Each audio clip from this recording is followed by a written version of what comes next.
do my voice. Well, I press live, but I don't even know if that even mean anything nowadays. Probably not. Nah, I don't see the link. I don't see the shit come up. No, I press live, so I don't care what you say. Right. And let's see. Hopefully the volume's No, good we live. because We live now. We are we? live now. Are we on the air? Wait, that's for I'm gonna wait, mute where this. that's Hold on, Cannon. let me mute this real quick. Nick Cannon. Are we on the air? Look up, Marlon. Say cheese. Yeah, it's like the same type of thing. They used to do it like at the end of the episode. Classic shit. Joe, what are you doing? uh that's that YouTube. The YouTube. You okay? How you doing, man? I'm holding up. It's just like, bro, this shit, man. I think I'm an adult. I'll be 32 next week. Friday is my 32nd birthday. I think I'm a grown man, but this shit has tested me as a grown man. I've reverted back to being Joe, a what kid. are you doing? What are you doing? I just I don't know. I never saw this shit coming, dog. This is the longest anybody been in the fucking crib. Like once they end this, people gonna live outside. It's like the bar is gonna close. We can be like, yo, where y'all trying to go? Like anywhere. Yeah. It's like 4 a.m. It's like you're gonna have. It's basically like PTSD. Be like, damn, Yeah. if I go back home now, am I gonna be able to leave again? Like I said it's it gonna on they were playing Aaron Hicks catch from the Minnesota Yeah. game, and I was like, I remember staying up and I remember saying, fuck it. Like we might see Minnesota in the postseason. I want to watch this game. I don't care how long this shit goes. It was back and forth, Right. back and forth. And I went from the couch to like, all right, what I'll do is put my headphones in and I'll be in the bed watching like this. And Yeah. I'm in the bed watching, and that catch happened, and I'm like, All right. yo, like trying to be quiet, but then I get loud and I tweeted, I was like, yo, I'm never taking West Coast games for granted anymore. Like Ever. I'm never gonna be Ever. like, oh, it's 10 o'clock and I'm gonna get in bed and just fall asleep in the second or third inning. Nope. Especially that we don't have it now. I'm like, yo, I'm staying up to watch West Coast games, and I'm telling people, whether it's John Boy in them, whether it's another job, whether it's something I gotta do tomorrow, like, yo, I'm sleeping in tomorrow. I'm gonna be up watching the Yankees till 1 o'clock because in 2020 they just fucking washed the season away because of the pandemic, and now I'm watching every single like I've been dying to watch a fucking I was watching the Chinese baseball league. We could talk about that shit too. Hey, they went extra innings. The game ended in a walk-off home run in like the 13 innings. Yo, I started watching in like the 7th inning at like 8:30 in the morning. I'm picking up the link. I watched that game for like 2.5 hours before I was like, yo, I got shit to do. Like, I gotta stop. Bro. Nah, it's like that, man. It's like that right now. Be like any like aroma of sport, anything sporty is like, oh shit, let me. I mean, see what's going it's on. different with baseball though because of the way the game goes. Like it's Right. a tie baseball game, and they go extras. So now I'm attached to this game where I'm like, I want to see how this shit ends. Right. I don't give a fuck if I don't know any of the players. There's not one fan in the stadium. The Right. announcers were extra corny. Like you could tell they're Chinese announcers trying to like get the American audience. But it was fun to watch. And I was like, damn, man. I was like, this low-level competition of baseball has me glued to it. Yeah. Can we see the fucking Yankees? I'm like, right. Watch we signed Garrett Cole this year, and you know what? I just had a fucking feeling, man. I was like, this is too good to be true. They're like, psych. We take it back. Nah, the joy that I felt, dude. The joy that I felt when we signed Garrett Cole, and we had the press conference, and he crushed the press conference. I'm like, yo, this isn't real life, yo. I'm like, no way is this about to be our ace. I'm like, nah. I'm like, we fucking did it. Everybody said the Steinbrenners were too cheap. Hal would never do it. We wouldn't go get him. We get him, and we can't even fucking use them yet. Can't even see him. Can't even like, bro. At least we went to spring training. I shared the link. I don't know if you see it. Oh, I'm talking as if we're not live, but whatever. Yeah, we live. Say some wild shit. Try to clean my language up a little bit for the live. But I'm fucking pissed off that Garrett Cole is not pitching for the Yankees and we're a month into what would have been the season. Imagine him. Like, yo, yeah, he's tight. You know, for my team, and it's like I can't even go out there, man. He finally reaches his destiny and can't reach his full destiny yet. That shit is wild, man. Life is wild. That's why I said I know I'm an adult. I'm a fully grown man, but this whole thing has tested me. It's made me feel helpless. It's made me feel like a kid at times. Like my girl was saying it. She's like, I'm reverting back to like, she's like listening to 90s music and like doing puzzles and like drawing. It's like, yo, it makes you do what you did when you were a kid and you couldn't leave the house. Just listening to old music and just like watching anything, cartoons. I'll run Adventure Time. I'll run whatever. Like it's like you're like 8 years old again with no money. You're not allowed to go outside. Like when your parents used to tell you like bring your ass inside and like lock the door and don't answer the door, don't answer the phone. Like that's what we were on house arrest like that again. Yeah, they don't want to go back inside the house at all. Well, I can't really makes you appreciate the outside. Yo, we good? Yep, we're good. All right, so let's get this started. Okay, so we're back. Yo, like we never left. Never, man. You always my sound is good. My sound is good. My sound is good. My sound is good. My sound is good. It is April, May, June, July. April 26th, and it is 26th. Sunday. It's been a while since we've done this. I'll update you on that as to why. But it's been a while. Been out of commission for a little while, about 2 weeks since we've actually gathered here together as friends, and we're able to talk Yankees, even though there really aren't Yankees to talk about, but there's been news around baseball, around different things, just whatever the hell we're doing. Facts. And oh shit, Asia with a $10 super chat on YouTube. Asia. On YouTube right now joining up. What up, Asia? Good to be back. Yeah. Had an NFL drive go on and a whole bunch of stuff. Shit. And yeah, what have we been doing? Probably pretty much what hopefully you've been doing, which is staying inside and all of that stuff. But it's Keith, Chris, and I, Pinstripe Strong. Let's do it. Yeah. I've been waiting now. Drop the beat. God, I missed this. Woo! Thank you so much, Beat. Coming in and dropping. Thanks to Beat. That's what it's called, Beat. Thank you so much. There's the four of us. Yeah, thank you so much. It's Chris, Keith, Beat, Chris, Beat, and yeah. So anyway, Beats McFly. Beats McFly. So yeah, it's been a while since I could hold my head up high. We back, shit, ladies and gentlemen. Damn. So the reason we haven't been able to do a podcast has been because of Chris, obviously. Damn. It's all me. That's how we starting it off. Give me the heat. I want the heat. Escape the blame. Throw him under the bus.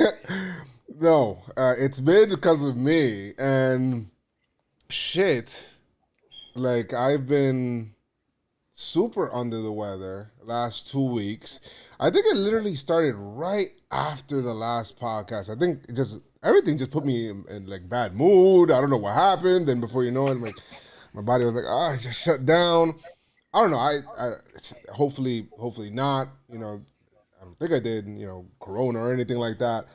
Didn't have that, but I didn't have symptoms severe enough for me to want to go to a hospital and be around people, and then. Definitely not going there. Go in there, be like, hey, you know what? I feel a certain way, and then I get around people. It's like, hey, like the guy next to me in the waiting area and shit. Like, I'm in here for Corona, and I'm like, oh shit, now I got it. No, yeah, it's over. It's kind of how it is. So I was just like, nah, I'm gonna just stay away. My family quarantined me. They put me in a room, in like my mom's house, I felt like I had my brother coming up, like he'll knock on the door, and then I'll look and I'll open the door and I won't see him anywhere, and all I see is like his eyes like cut out like through a thing, like looking and making sure that I grabbed it, and then he just escapes down the stairs. I was like, that shit is Had you in crazy. isolation. Then I got released. Then I came back. Then I got a little fever again. I'm like, what the fuck is going on? And then Noah gets sick, and then that's when I'm really worried because I'm like, oh my god, Noah, what the hell? And then I'm trying to put down his fever. I'm trying to do all of these other things to try to put down his fever and all of that stuff. And then we end up going to the doctor. Thank God it's only strep throat. And I'm like, oh, okay. But then, you know, dealing with this guy, he doesn't understand. You know, like Noah, he doesn't get it, bro. He's like, I'm like, yo, bro, you're sick. Get the Tylenol, bring the fever back down. He's fine, blah, blah, blah. Then he's jumping around. I'm like, bro, you're still kind of technically sick. Can you stop jumping? Can you stop doing all of these things? He says yes, then continues to do it all again. And Jeffrey, he's like, you know what he is? He's like a miniature Jeffrey. Like when Jeff was small, he'll be bouncing around all over the place. Like it's crazy. He was like a ball. You know, the first day Christian came to my house from high school, he came into the house, and my brother came in the room. He never seen him. There was no FaceTime or on this time or anything. He never seen him. He probably heard him on the phone talking. He says, hey, Christian, and just slapped the shit out of him. Christian was like, whoa, what the f-? Just grabbed him and started shaking him. He's like, he just ran away. Like, he's just like. I said, what the fuck is your problem? He backed up. He backed up from him through like a mass smoke on the floor and just disappeared. Yeah, I guess that was his way of, you know, becoming friends. So. I know, it's crazy. So anyway, so everything. That's a long way of saying everything's all right, which is good. Thankfully, all in all, everybody is healthy. Everybody's good now. I still feel a little tired, like every time, like all the time, and shit. I got this spot. I don't know if it's the spotlight that's making me sweat right now. I got this new light right now, and that shit is like. Is it new headphones, Joe?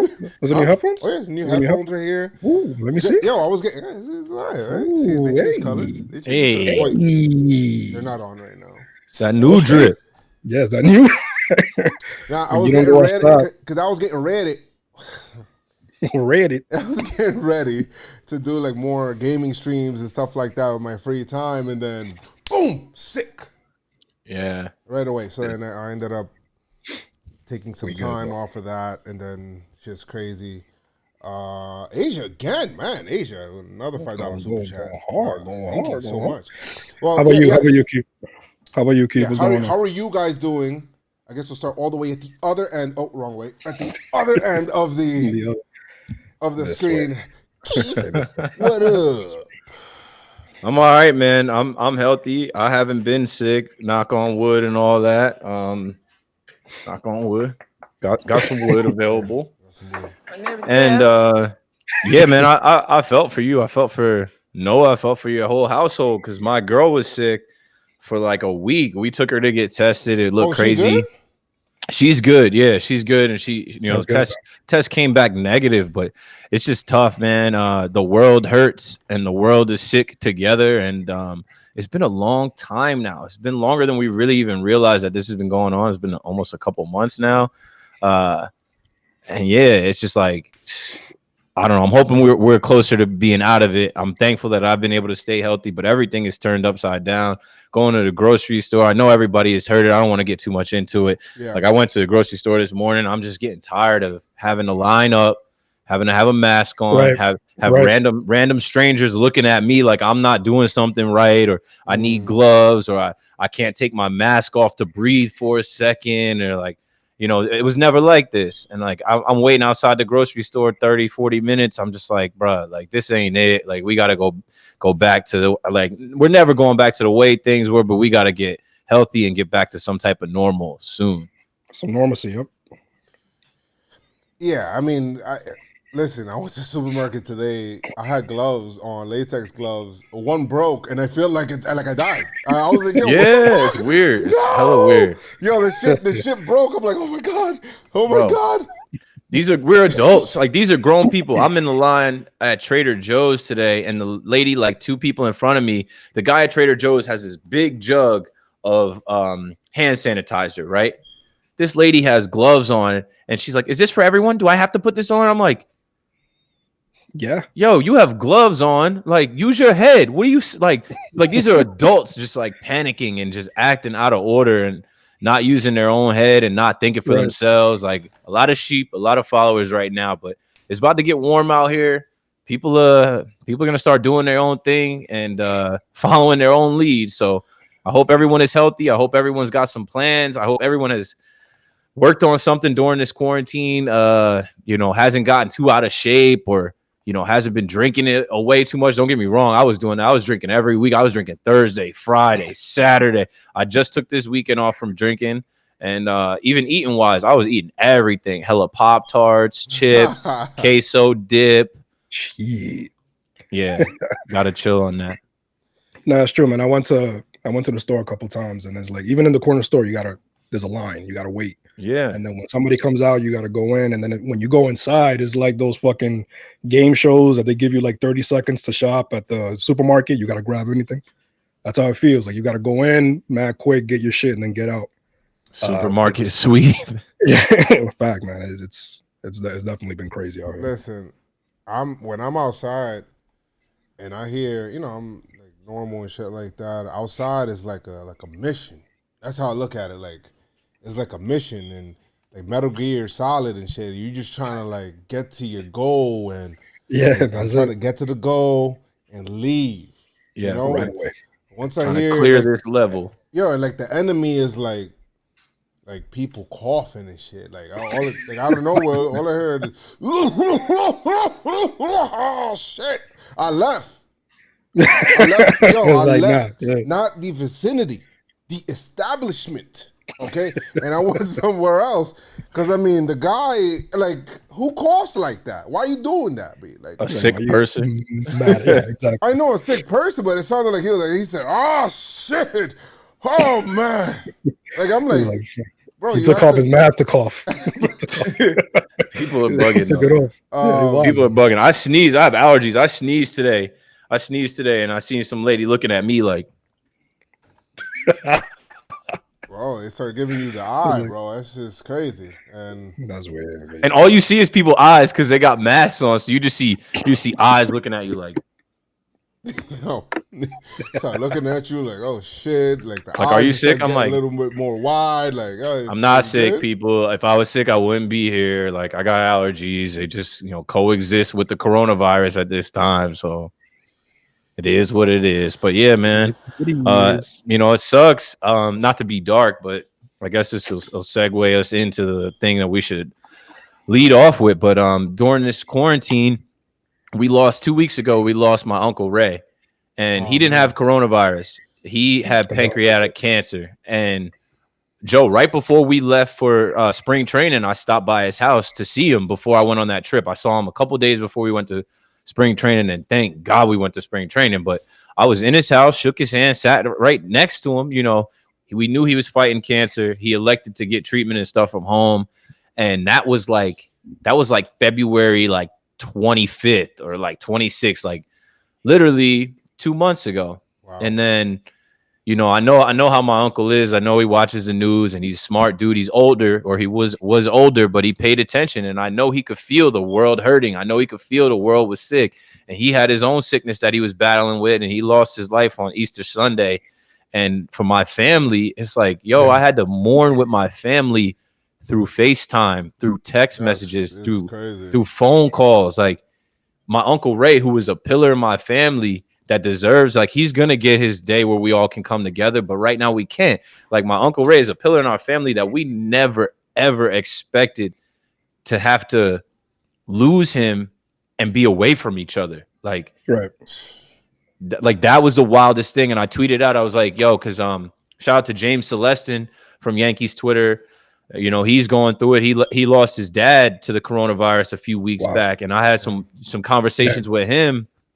And I was like, bro, I couldn't imagine not being able to have a proper funeral for my dad in this, like he's like, they did something, but you can't get everybody together because social distancing and whatever. And then fast forward to Sunday, we lose my Uncle Ray, and I'm talking to his wife, my Aunt Evie. She's like, this is a nightmare, Keith. And I'm just like, yo, like what kind of world are we living in right now? People are dying at a ridiculous rate, and they're dying alone in hospitals, and then they're dying alone where their family can't come see them and give them that day. We're all promised one thing. We're all promised that we're going to go and we're going to get that funeral, and you hope that your funeral can go on, and it can't during all this. So that was my way of segueing into saying RIP to Hank Steinbrenner. Not to be dark. Not to be dark. I mean, even before that, not to bring it down. Not to bring it down. Like, yeah, condolences to you and your family, and to James' family. Yeah, and, anybody else that's even going through all of this right now. And I don't want people to then end up becoming numb either to the fact that so many people have been kind of going through this and kind of becoming a corona number. Where it's just like, oh, so this is happening, X amount of people passed today, and all of this stuff. And it's just like, every single person there, and all of the healthcare workers as well, they got to go to work, and the essential workers too. The essential workers, people that little things that you take for granted, right? Like freaking, I don't know, internet, freaking electricity, like there's somebody working to do these things. So it's like thanking the people to also do that, but definitely, condolences to you and your family, Keith, and condolences, man, for sure. Yeah, we are, right. We're gonna do something. His birthday is in October, so we're gonna get the family together to throw a big party and celebrate for him then. But yeah, man, it gets realer for you. It's one thing when you just in the house watching Netflix and you're in the house like, oh man, I wish I could go to the bar. I wish I could go to the club. I wish I could go to the beach or get a haircut. Right. It's a whole nother thing when you're in the house and you're like, damn, I wish I could go see my grandma. I wish I could go see my aunt. I wish I could give my dad a hug and, tell him it's all right. Like, we're going to be okay, and you can't do that. I mean, it's the most that I do, really. If I do go from here, it would end up being going to like my mom's house and whatnot, because that's like another area that we can go there. But beyond that, there's a lot of family that I haven't seen, like even close family that I haven't seen and whatnot. I'm sure it's like that for almost everyone. So it's crazy right now, everything that we're kind of going through. And this is something, I guess you hope it's once in a lifetime kind of thing where you just say, shit, man, we went through this shit right now, and now it's getting to the point where I feel like people kind of may end up rushing to open things up, or when they do open things up, it won't be done gradually. I just hope that when it does happen, it happens the correct way, and for the people protesting to let the people workers work. Just chill out, man. Just relax. There's some real shit out here now. Bro, I watched CNN. They were going off in Wisconsin, Arizona, like a lot of states. Which, man, we're in New York, especially you guys being in the Bronx. Which, when this first started, they're like, "Yo, the Bronx is hot. Like, it's one of the hottest zones." It's real for us in a different way than someone that lives in Idaho. Like, people aren't traveling there. It's not busy there. They're like, "We're just fine. Open it back up." But nah, like Joe said.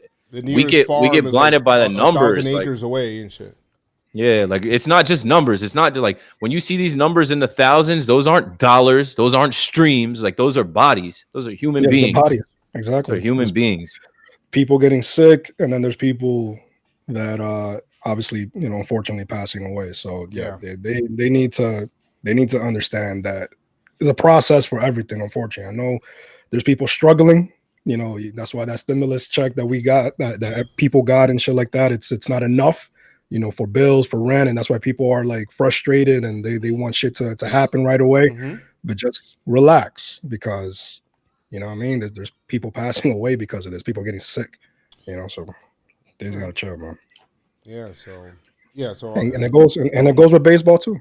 No, it does. And, definitely RIP, Hank Steinbrenner, and, probably, and it happened a while ago, and I wanted to get on and talk about it. There were times where I'd be like, "Yo, let's get on and do a podcast," and then I'll be like, bro, I'll just knock. I don't know what the hell is going on, like, but just my energy and whatnot. I just like couldn't get together to be able to do something until like today, really. And it was just, yo, 3 weeks later. yo, it's just that, being sick, and then when I was sick, I was secluded in the area that I didn't have my equipment, and then it was just a lot of stuff going on. But formally, this is Pinstripe Strong saying RIP Hank Steinbrenner. And even though we're seriously serious about not taking things too serious, this is the serious part of the podcast.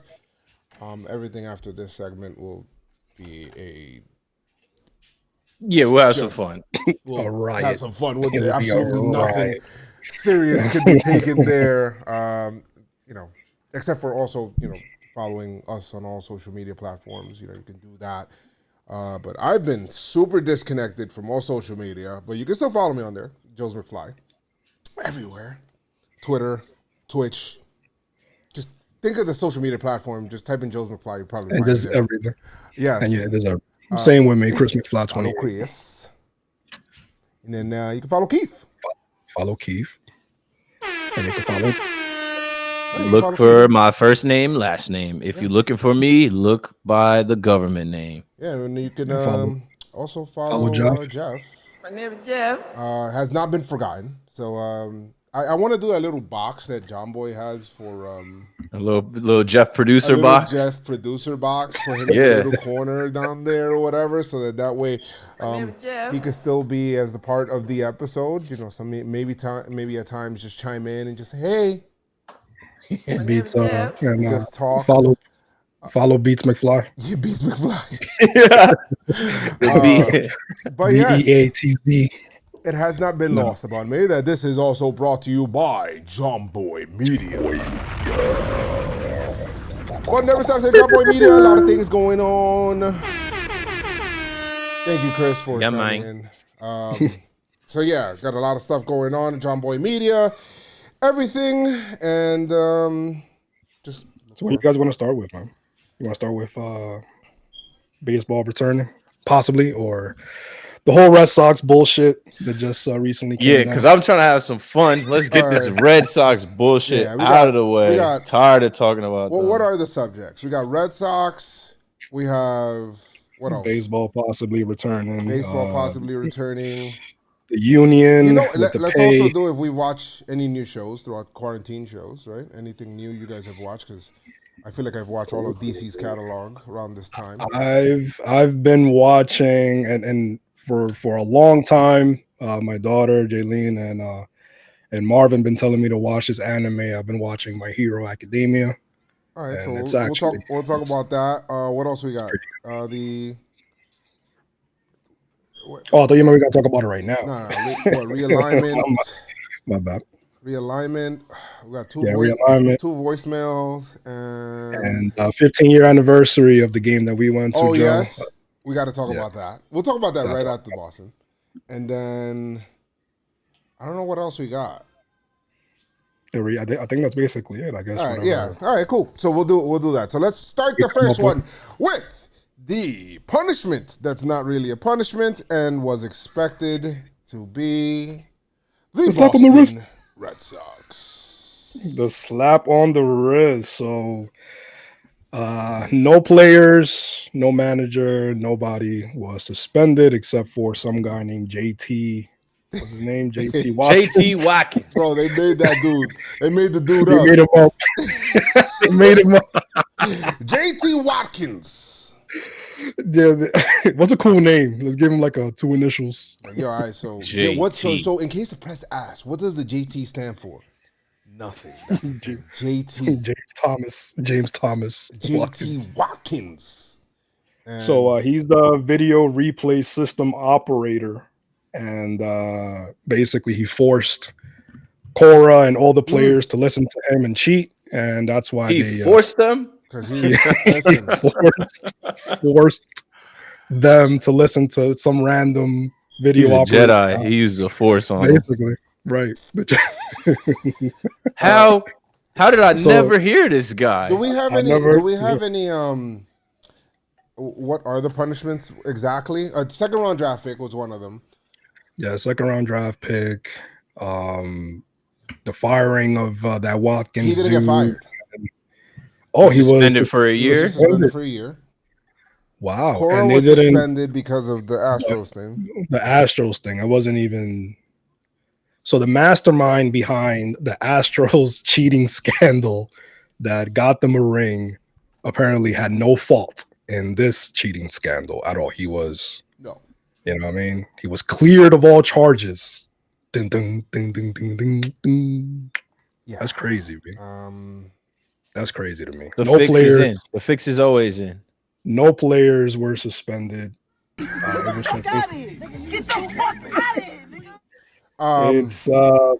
It's wild, B. Yeah. Yeah. I just looked it up again because I was pretty sure it was really those three things. The second round 2020 draft pick, Cora a year, and JT Watkins a year. So this is a year where we're not playing baseball. Today is April 26th. What would have been opening day was a month ago. We've already lost a month out of this year. That didn't happen. No games are played. So what are we really doing or taking away or punishing here?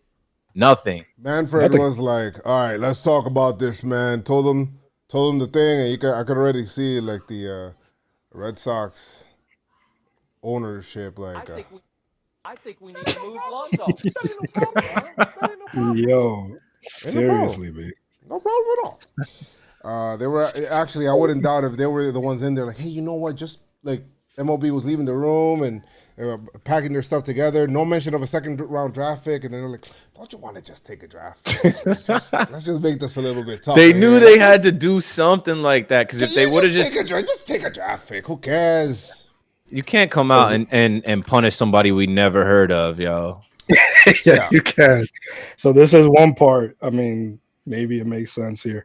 It says Watkins admitted that he attempted to conceal his communications with players from the video room monitor in the replay room, but claims that such conduct was entirely innocuous. You know, when people start using big words. He said that he passed notes or used gestures when a video room monitor was present because he did not want to give the impression that we were doing something that we should not be doing. Watkins also claimed that players and staff were careful about what they said when video room monitors were present because they were concerned that the video room monitors would share Red Sox advanced scouting information with other clubs. So, yeah. Yo. You guys feel about this? I'm just like, listen, the way I kind of look at it is like, obviously, it wasn't as egregious as the Astros thing, right? Right. So I wasn't expecting a more severe punishment than the non-punishment that the Astros got, right? I did expect something, you know, if this to me is not... It's stupid. Listen. I don't give a shit about it because it's like... It doesn't matter now because we're in this coronavirus pandemic. There's much more like important things and bigger things going on. But for me, it was like, yo, one, these guys got caught cheating, and we're told if you get caught cheating again, the penalty is going to be more severe. Exactly. Yes. That's the whole point. What the fuck was this then? Like this was more severe. Well, like, yeah, they cheated, but not. And technically, they said, more severe, technically. Right. Technically, it's more severe, and they said, well, like this JT Watkins person wasn't involved in that, where like he didn't get the memo. Maybe like there's just too much BS going on with it all. They just find little ways to try and get out of it. I don't like it. What I really didn't like on the part of MLB, right? You're gonna hand out the punishment. You told us this punishment was coming in March. It doesn't come until late April, and you decide to drop it on the Wednesday before the NFL draft. That to me is a sign that you wanted to drop this little punishment that was weak as fuck, and then have the NFL draft dominate the headlines all weekend and wash it away. But here we are. Yep. Here we are. Yep.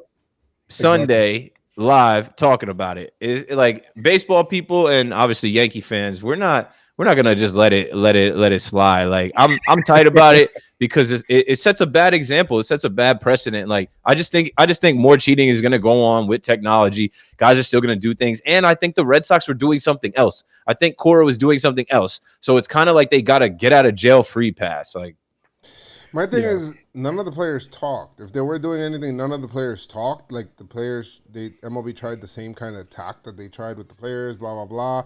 And none of the players talked. So at the same time, since... Well, this is what you said about the players.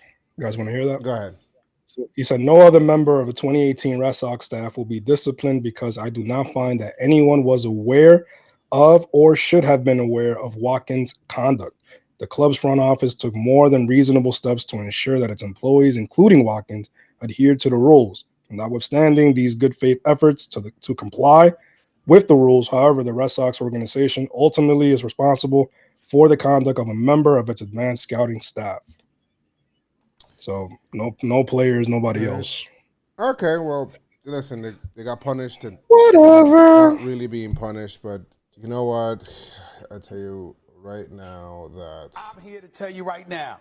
We don't care. Let me tell you, we don't care. I don't give a shit because fact of the matter is whatever punishment happened this year, the Red Sox, to be honest, weren't going to get punished that bad because of the non-punishment for the Astros. And we're a league, worlds difference from what the hell the Astros did.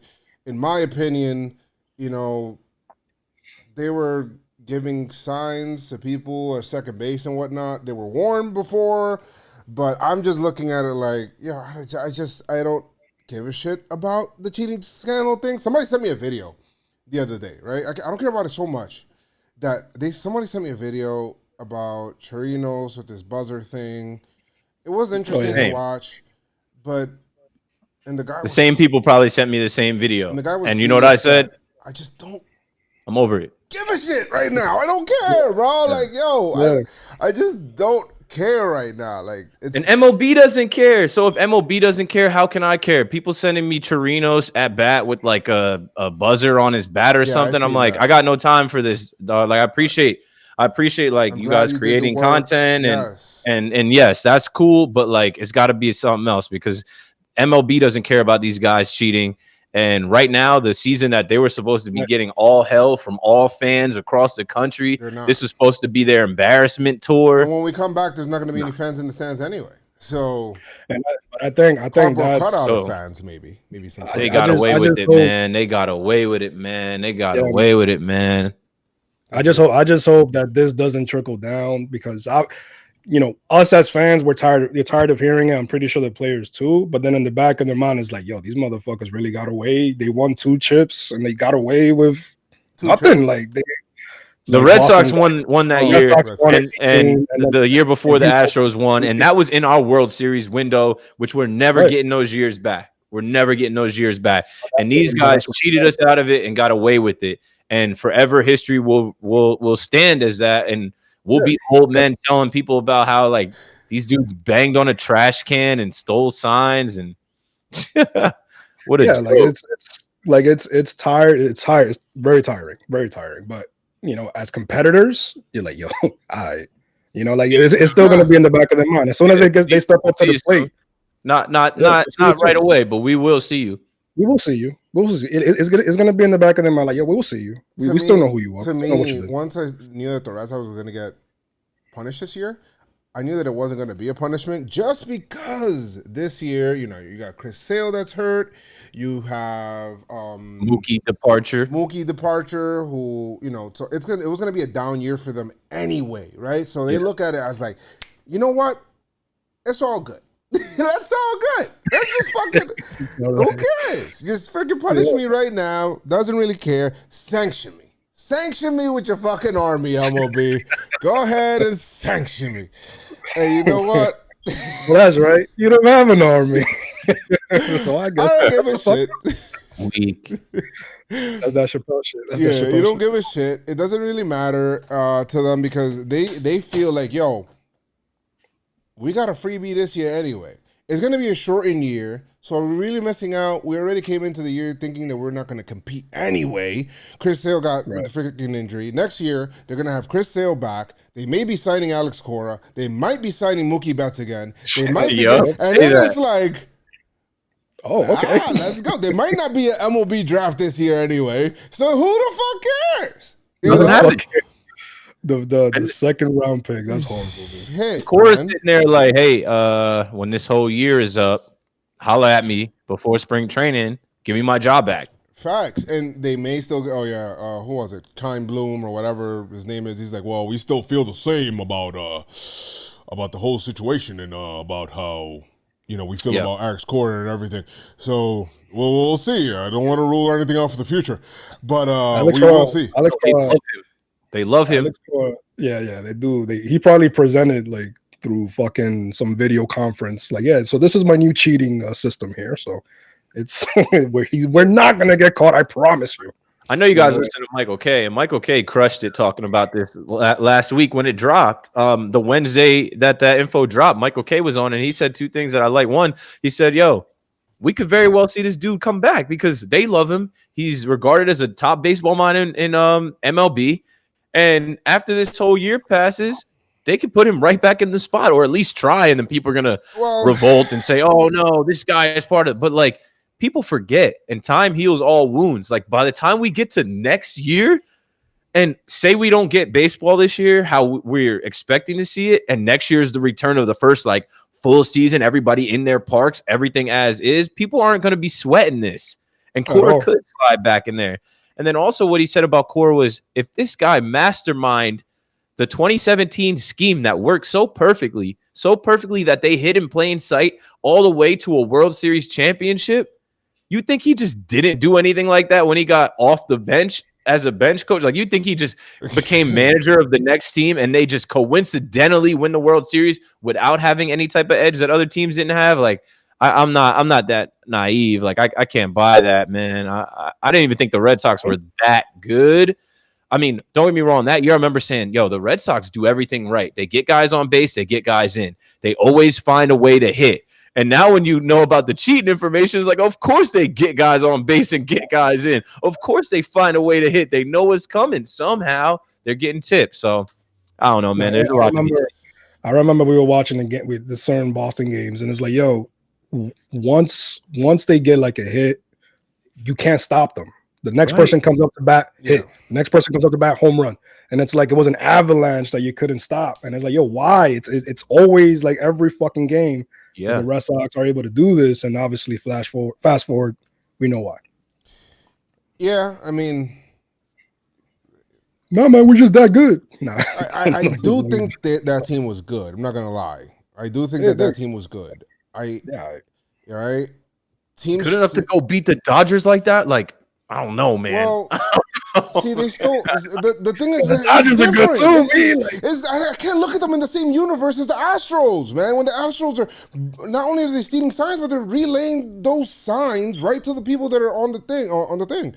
What they were doing were basically telling people on second base, guys, this is the sequence and signs is what they're doing. They're not giving you pitch by pitch what the hell's coming, to the batter with nobody on base. That's from what we know, though, Joe. That's going off of the commissioner report. But now looking at the commissioner's report, something else was going on, bro. Something else was going on. That's what I'm saying. You think Alex Cora went from the garbage can system in 2017, right? Helping engineer and mastermind that. And then he gets his own team to manage the next year and wins the World Series. He goes from being the bench coach. I'm not going to say the dude didn't try to cheat. I'm not going to say that the dude didn't try to cheat. I'm telling you, they did cheat. We just didn't find out about it yet. And the commissioner's report, they didn't want to find out about it. They wanted to say, "Oh no, it was just this." Part of it. But for me to put this in the same boat as the Astros, I can't. No, you can't because it's not. No on paper. way. It's not to me. It's not in the same. It's not in the same universe as that. For anybody to come out and do anything. From what we know, because things, he obviously with the trash can shit. But we can only go by what we know too. Like it just felt like that, and nor do I want to anymore. I have suspicions. I mean, my whole thing is that you go in first time being a manager with the Red Sox or whatever. You go in over 100 games, and you also just crush over these other good teams, and you win the World Series first year. Mhm. You know what I mean? And you're just coming off one of the biggest scandals, right? That we find out a couple years later, one of the biggest scandals in baseball. You were the mastermind behind it, and we're supposed to sit here and believe you that nothing else happened. You didn't do anything that was even a much higher caliber than what you did in 2017. Right. I don't know. Yeah, all of a sudden you clean now. You was a bad Yeah, guy all the of a year sudden before. You were clean. dirty the year Yeah. before. Now all of a sudden you completely clean, doing everything the right way. I don't buy it. You know what it is, man. Manfred, he knows what he's doing, man. Even though we look at him like a piece of shit, he knows what he's doing. Knows what he's doing for the it's overall real business. shit. Because we don't even know every single thing that happened with Houston either. Like, we just know, what the players are saying or whatever. But I'm pretty sure there was more shit, more details with the whole, 2017 season with the Astros coming with, going into 2018.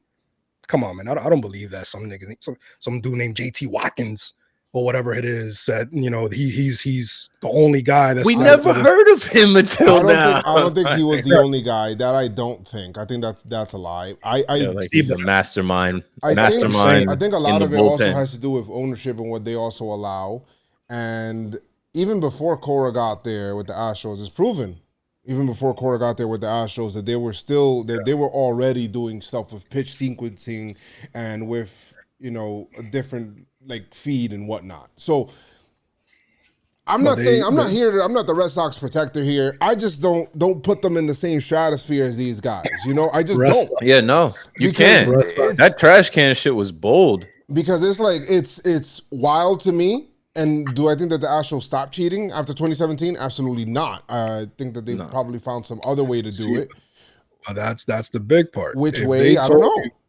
If they told you, if my mom told me, yo, stop jumping on the couch, and then she goes into the kitchen, comes back, and I'm jumping on the couch, I'm gonna get my ass whooped and kneeling, looking at the wall. So Major League Baseball told the Red Sox, told the Yankees, and whoever else, like, yo, y'all better chill. It was like, oh, my bad. We didn't know that was cheating. We didn't know that was against the rules. Next year comes and they're doing the same shit. It's like, all right, like now you're making me look dumb. Right. You know what I mean? Exactly. You're being disrespectful. You're being disrespectful to the league, to the players, to the game. All right, let's punish JT Watkins. You know what I mean? Whack. Like, so whack. And it sucks because as baseball fans, there's people that go hard. We watch all these baseball games. We repping our teams every single day, right? You got to tell people in outside sports, right? Michael Kay said, yo, Tom Brady served 4 games for Deflategate, and he said he had nothing to do with that. In other sports, they're looking at baseball like, wait, none of them dudes got suspended. Right. Tom Brady, the GOAT, had to sit for 4 weeks because his name came up in the Deflategate thing. Now, that wasn't as bad as this. We're talking about these guys altered the whole course of the game and season and hoisted a trophy proudly, still proudly. Like, I don't know. It's not good.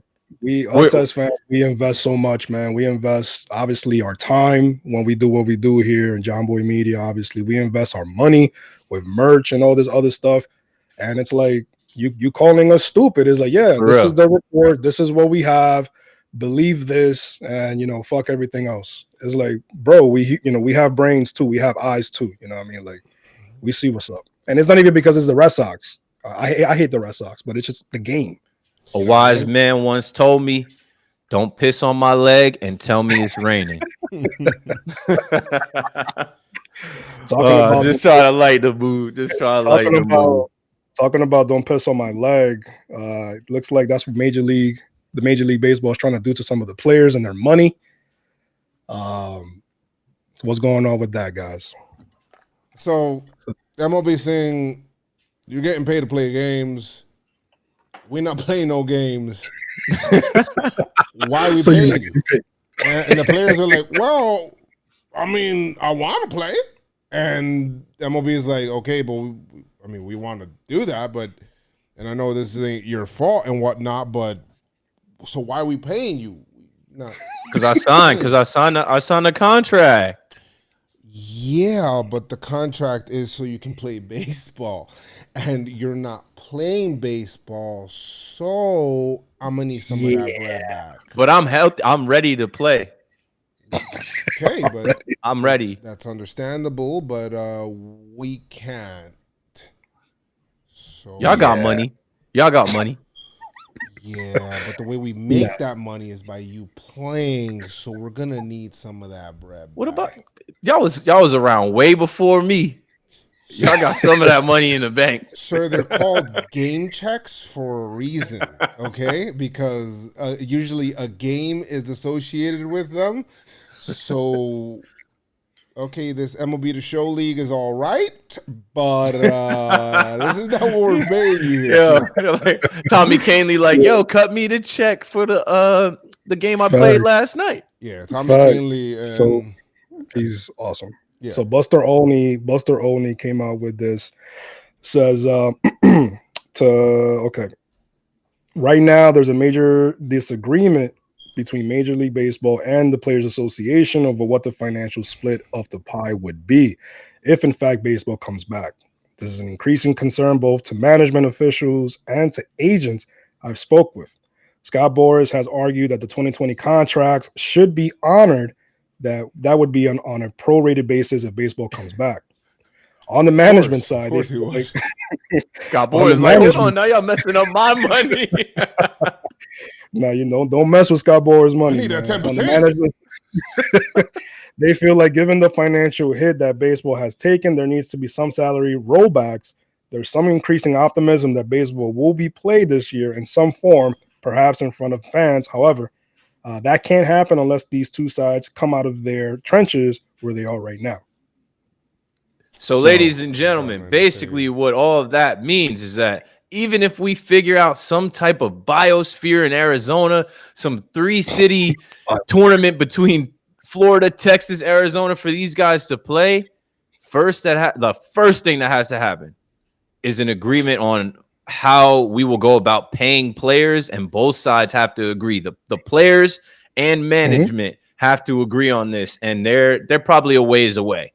And I understand. Yeah, I understand. Yeah, it's not an easy thing to do. Tony Clark came out and said something as well. He shot down the idea of players taking additional pay cuts last week. He says players recently reached an agreement with Major League Baseball that outlines economic terms for resumption of play, which included significant salary adjustments and a number of other compromises. That negotiation is over. Okay. So they're trying to pay these guys. If they play 81 games, they're just paying you for that. 81 games. That's what they're trying to do. I mean, we're already a month into the season. We already lost a whole calendar month of the season. Let's revisit this once we get more news on this. Right, I have nothing to react to because there is nothing to react to. Well, like you said with the game checks, right? And you're like, how do we pay you if like 40% of MLB money is generated off of the gate and things around the gate, like going in concessions, going in and buying food, buying a jersey at the game, which I don't know why anybody would ever do that. Like the money that the Yankees make. That's why I told someone recently, I was like, listen, there's 50,000 seats in Yankee Stadium. You got to pay $100 to get in Yankee Stadium, like on average. I'm like, the amount of money that the Yankees are missing out on in a month is ridiculous. Like, and that is how the Yankees can pay a Garrett Cole, which brings me to my next point. If you guys are Garrett Cole, Mike Trout, you have bread. You have bread on top of bread on top of bread on top of bread. That's Garrett Cole for getting a brand new home, multi-million. Oh yeah, I actually drove out. Sidebar. I drove out to Greenwich. I was inspired. I'm like, yo, his rich ass is gonna live about 30 minutes outside of the Bronx. I'm like, I'm about to go drive over there and see gated communities, nice ass houses.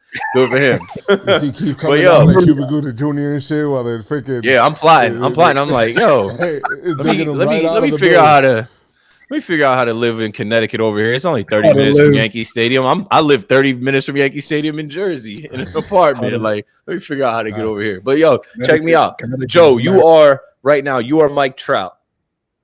Chris, you are Garrett Cole.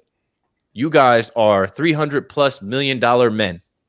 You have been quarantined with your family now for what's going to be like 2 months. maybe 3 before they really start getting some traction on what we're going to do here, where we're going to play, and how much guys are going to get paid.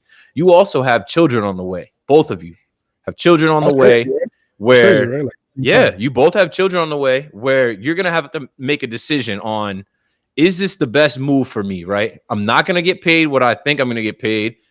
And I have like a newborn son on the way. Like, do I want to just hold out because, I'm not going to get what my contract is and I have family issues and like not play in this rinky dink? Like, that's another thing, right? You're Garrett Cole. You're on the Yankees. He can't hold out. What do you mean he can't hold out? You could be like, I'm not playing in that shit. You can't do it. You literally cannot. You can't. Like, I'm not playing in some rinky-dink tournament. I'm playing for World Series. I'm not trying to play in you guys Arizona. If baseball says Arizona Summer League. If baseball says you have to play on the moon, as long as they meet whatever the little things that they have to do with the union, he has to play. Like, he can't just come out and say I cannot play if and especially if there's already a contract that set in place and things like that. If the players union says, "Oh, it's not safe for us to play," blah blah blah, then that's different. But if they're coming back to play, the players cannot hold out. Like, they can't just hold out. Like, it's against their contract. But union rules and things like that. It's kind of like that's the same thing with unions. Like any kind of union. Yeah. Anytime you agree to play, of course these are other circumstances and whatnot. But if it is agreed upon for us to come back, for example, for my job, we're a union, it's agreed for us to come back to work, whatever it is. We have to come back. We cannot just say, oh, no, we're just going to hold out and because it's kind of like you're striking in the middle of your contract. You just said the magic word, because in 2022 we might mess around and get a strike anyway. At that point, so that's where all this stuff is going. When the contract is done, then they can go on a strike and work stoppage and things like that. When they're in the middle of, then they can't do that. Any judge in the country will force them to go back to work. Garrett Cole hasn't even walked into his contract yet. Well, he hasn't played a game. Technically, has spring training. Yeah, spring training counts as work service. Mark Cuban said, so he's done. And he was part of that meeting with Trump with all the sports heads and all that shit. But Mark Cuban said, listen, man, if a player is not sure if they could, they have to wear a mask when they come out or whatever, then maybe it's a little too early. And these higher ups in baseball, whatever, if they agreeing that it's okay to come and play, but the players are uncomfortable, I mean, I don't know. You got to. There's too many. There's testing. Too many moving parts. Exactly. There's too many. Everybody would have to get tested and pass the test that's involved. Yeah. Every umpire, every guy that's lining the field. Like, if you're putting the white stripes on the field, you got to be clean and clear and tested. I'll tell you what, that Jordan flu game shit ain't happening no more. People ain't playing. They're not letting people play. I'll tell you that right now. No way. No way. Garrett Cole has a cold. Make sure you guys watch it. And then, there's just, brother. Yeah, The Last Dance coming soon. That's what I was telling y'all. I was like, we got to get the pod in because I got to eat dinner and then I'm getting into bed. I'm watching that MJ doc, Bulls doc, reliving my childhood. But yeah, man, there's so many hurdles in this. That's why I'm like, every day, week, month that we don't figure it out, it's just gonna get more challenging. It's just gonna get tougher. And I don't know. I use that comparison to like, some of these guys that can afford it. Yeah, the guys that are trying to make money, the younger guys that are hungry, the younger guys that are trying to prove themselves, they're not trying to waste a year of their career. They're like, set it up. I'll play in a parking lot. We'll play at the Costco BJ's parking lot if that's where it is. Like, we got an audience in line lining up out there for Costco and BJ's. We'll play for them. But some of these guys that are $300 million men that are established, that like I said, have kids on the way, that have these compounds, like Trout House, I'm sure has a compound out in LA, and now Garrett Cole just bought him a nice place in Connecticut. Mm-hmm. It's going to take a lot to make these dudes just up and leave their family in the middle of the summer to start an Arizona summer league in 110-degree weather in August. Like, it just seems far-fetched. To be honest, be real, they're signed up to do it. I think that they're the ones that are getting paid or more ready to do it, like more like open to than the people that, for example, a tough guy, the guy's in a tough spot. Imagine, somebody is afraid of getting hurt and things like that, or whatever it is. Let's just say somebody like a Mookie Betts. That's next year is going to be his big payday, things like that. Somebody like, or somebody going into a contract year. Other people that are like in a situation where they feel like, damn, I'm a huge star. I haven't gotten my bread yet and whatnot, and I'm about to enter arbitration. Like some of those people, they're probably like, fuck, how is this going to affect me in other ways, like money-wise? Like Garrett Cole knows his 300 mils in the bank regardless. Well, we don't know right now, right? Because of the 300 mil, but for the most part, his money's like, he's solid, bro. Like his kid's solid. Like he could get hurt tomorrow, never throw a ball again, God forbid, right? Knock on wood. Get hurt tomorrow, never throw a ball again. Technically, the Yankees have to pay him for the rest of his career, right? That whole contract has to be paid out. So he's good to go. Mike Trout, same thing. They're secure. Other people don't have security, and then they're the ones like, hey, you know what? Like, let's Can we not play? They're already in Arizona. They're already in Arizona and shit. Yeah. Yo, we out here. Arizona, so teams are, I guess they're considering this, the Arizona and realignment and some new leagues. We'll talk about that more as it comes out because I don't want to spend time talking about something that may not even happen. Because it's kind of silly. Happy birthday, Aaron Judge. I mean, it's also happy Aaron Judge. Judge is 27. Taurus gang. I don't know. We gotta look it up. I think Judge is 26 or 27. I want to say he's 27 he's now. 28. Happy birthday, Aaron Judge. Yankee news. Aaron Hicks has been recovering nicely. And it looks like he's actually going to might be ready for opening day, whenever the hell that is, because he's actually throwing and hitting right now. Good. So that looks good for Aaron Hicks. Seen that? Yeah, he's 28. He's 28. 28 years 28? Yo, Judge getting up there. Yeah, time flies. Happy 28th birthday for Aaron Jizzle. And Aaron Judge. Judge needs this season. Judge is ready to play this season. Judge he's is ready to go wherever we're setting up. Yeah. Judge is like, I'm there. Let me see who He else. comes out swinging, man. There's a big payday waiting for him, but he can't get hurt, man. He got to stretch. Paxton's Nah, coming along Giancarlo will nicely. get hurt. He'll be all right. Who? I said Paxton. I said Giancarlo will do the getting hurt. Judge will be all right. Giancarlo ain't getting hurt, B. Like, I'm telling you, man, he's not gonna miss a If game. anybody He's get not hurt in the missing a Arizona game this Summer season. League, He's not missing the game this season. Watch. yeah, me either. Giancarlo ain't missing the game this season. All right. So Giancarlo's not missing the game either. The over or the under, right? How many games instead? Jeez. we don't know how many games you're playing. 70 games. If we get 81 somehow, Giancarlo will play 20 of them. This will be the year that this will be the year that if it's only going to be 81 games, He'll come out and be the best player on the you know team. what? He'll come out and rock that half You a know season. what? He'll be healthy for Move Lonzo. That ain't no problem. That ain't no problem. And- I'm here to tell you right now, we don't care. Let me tell you, we don't care. You want to choose this year to be 100% healthy, Giancarlo? I am right here for it.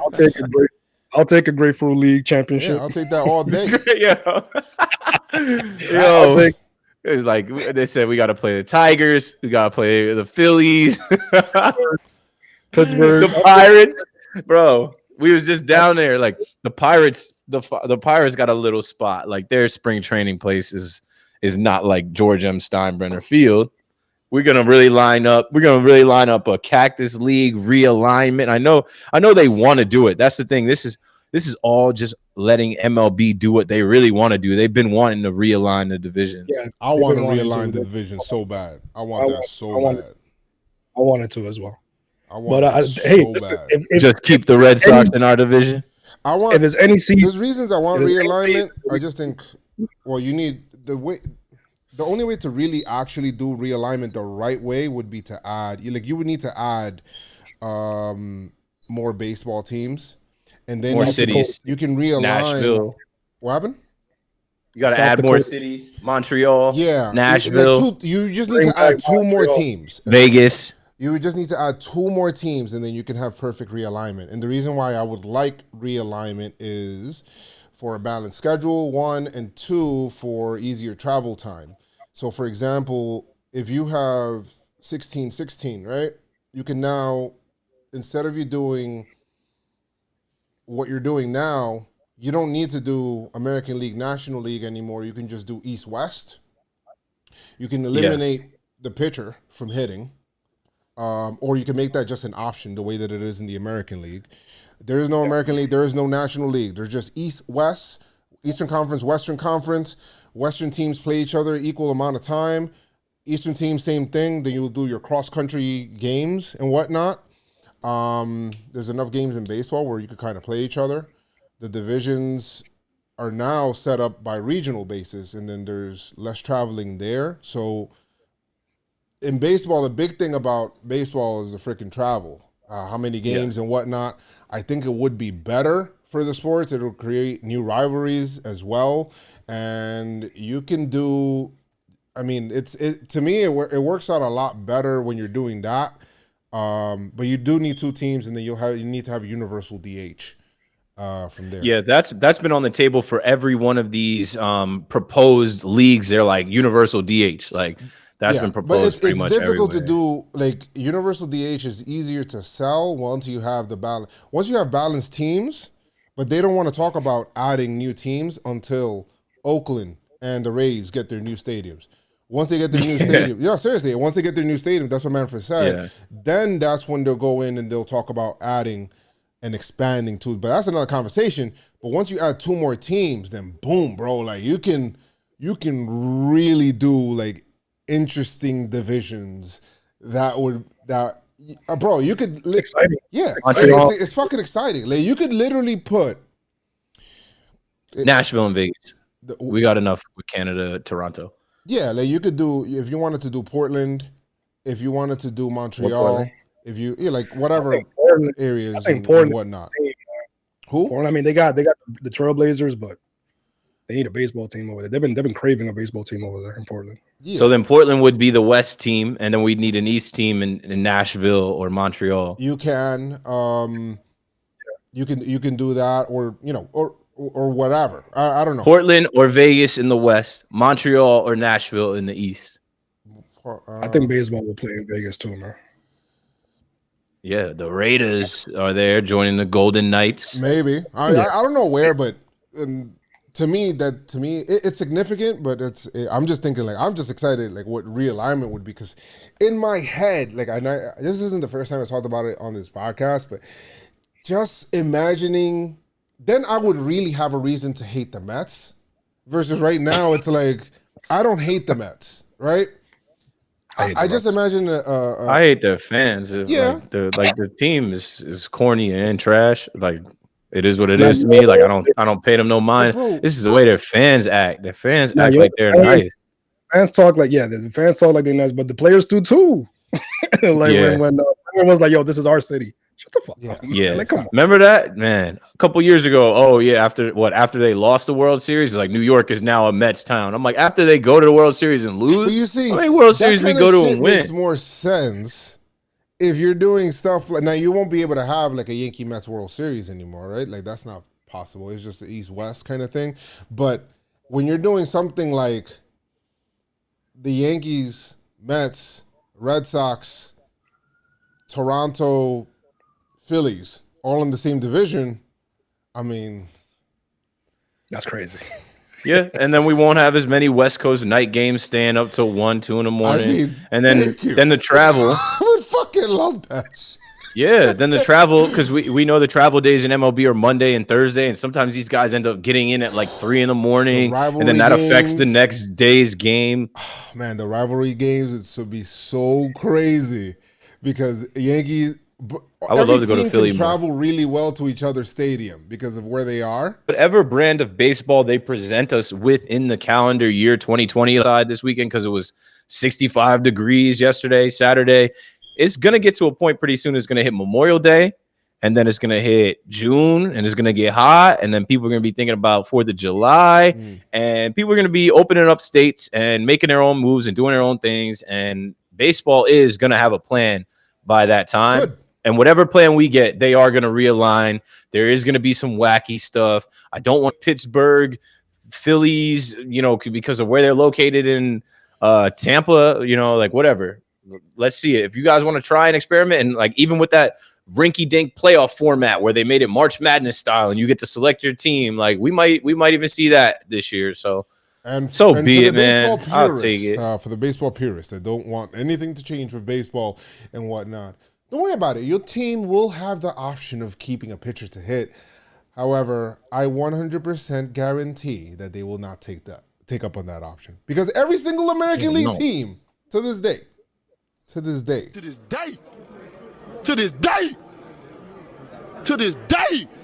has the option to choose their pitcher to hit at every single game. And the only team that would probably say yes would probably be the Angels of Anaheim. The California Angels or the LA Angels of Anaheim with Ohtani batting, and that's probably it. Unless he comes to New York, then he'll probably invisibly get sick, or his leg will start hurting, or he'll make an excuse to not play against the Yankees. But in all seriousness, his eyes hurt. If you give the NL teams the same option, they'll be like, we're not getting the pitcher to hit. Fuck out of here. For what? We're trying to win. Yeah, we're trying to win. But if your team answers like that, then I think it's time to come to a universal DH. We put Shane Robinson in the DH before we put a pitcher. But do we have anything else on the thing before we head to voicemail, Chris, that we were going to talk about? Let's talk about. We could talk about the 15-year anniversary of that 10 RBI. Oh, yeah. I want to hear that one. Game. Amazing. It's crazy, Keith, because today, right? Today? Yeah, it's today. My dad, he was like, his boss used to give him tickets to Yankee games or whatever. So my dad guys, like, in case you don't know what we're talking about, this is the 15-year anniversary. On this day, Alexander Emmanuel Rodriguez had 10 RBI and 3 home runs in one baseball game. That is a great week. And Alex Rodriguez had that in one day. The man-child, that is Alexander Emmanuel Rodriguez, one of my favorite Yankees player of the game. Time. Player of the week. Yeah, player of the week. Probably player of the month. But we as in Christian and I were at the game. Old Stadium. Go ahead, Chris. Yeah, we were at the stadium. So my dad was like, yo, I got 2 tickets. And I'm like, damn, who the fuck I'm going to take? And I'm like, oh, yeah, duh. I called this guy, Joe, up. We're like, yo, Joe, I got an extra ticket. You want to go watch the Yankees in Anaheim? He was like, yo, fuck it. So we went. We had no idea. Obviously, nobody had an idea what was going to happen. So we were there and, just chilling, bugging out, whatever. And then was it the first inning or the second inning, Joe, that he hit a home run? When he hit the first one, first at bat, and we went in there kind of already knowing he owned Bartolo Colon. Oh my God, that's his father. But all of these jokes. And he went up against Bartolo Colon, and then he hits a home run. I think this is was it a 3-run? What was the first home run? I forget. I know in this game he hit a grand slam, a 3-run homer, a 2-run job, and then he didn't get the solo, which is that one. I mean, to me, you don't hit for a cycle, boy. You hit for the home run cycle. That's the one you do. We thought we were going to see the home run cycle because he was able to come back up. It was like, oh shit, he's gonna do it. He's gonna do it. And then I think he got a single. He got a single at the middle to get the 10th RBI. It was still 10 RBIs because we had a Matsui song at the time where we would go.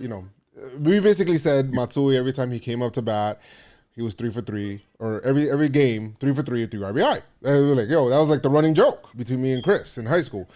So we always 3 for 3. 3 for 3, 3 RBIs, 3 for 3, 3 RBIs, 3 for 3, 3 RBIs. Godzilla.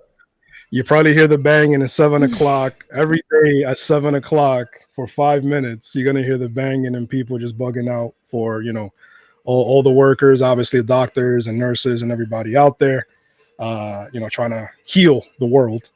So you probably hear that right now in the background. Okay. Yeah. No, that's but, authentic. I like that.